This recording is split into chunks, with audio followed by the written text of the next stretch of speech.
Your support truly means everything to us. With nearly 90% of our viewers still not subscribed, we need your help to keep crafting emotional and meaningful stories. Tap that subscribe button, ring the notification bell, and drop a comment with your city. We'd love to know where you're watching from. Now let's begin.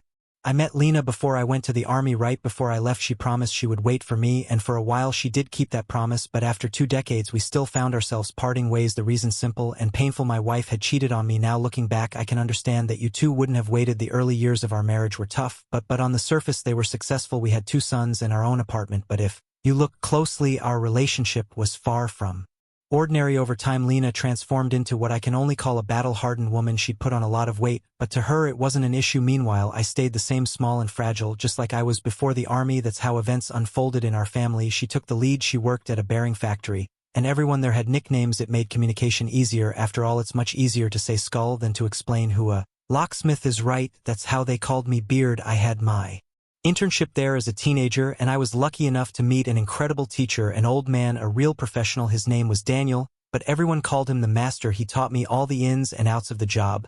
When Daniel retired, I became the main guy at the grinding site, the one the shop supervisor knew, and his deputy Fair counted on. Truth be told, the job wasn't too hard. What mattered most was attention to detail and precision. The pay was decent, so I agreed to news offer. They made me a grinder, the master to be precise, but Lena never bothered to learn anything about it. She collected her salary, and while I was busy running double shifts, the workshop had very few women, 2 deaf-end cleaners, and that was pretty much it. Lena would sit there scratching her toes, just trying to avoid work. Her real companion, a steady supply of cheap beer at the beginning of each shift. I've called her out on this more than once. Lena, stop it. I promised the boss that you would try your best. It's not just us, it's that you're letting everyone down. But all I got in response was a contemptuous snort and a selfish response. These are your problems, not mine. The betrayal with Bob would go down in history, whispered about for years to come. That day Bob threw caution to the wind.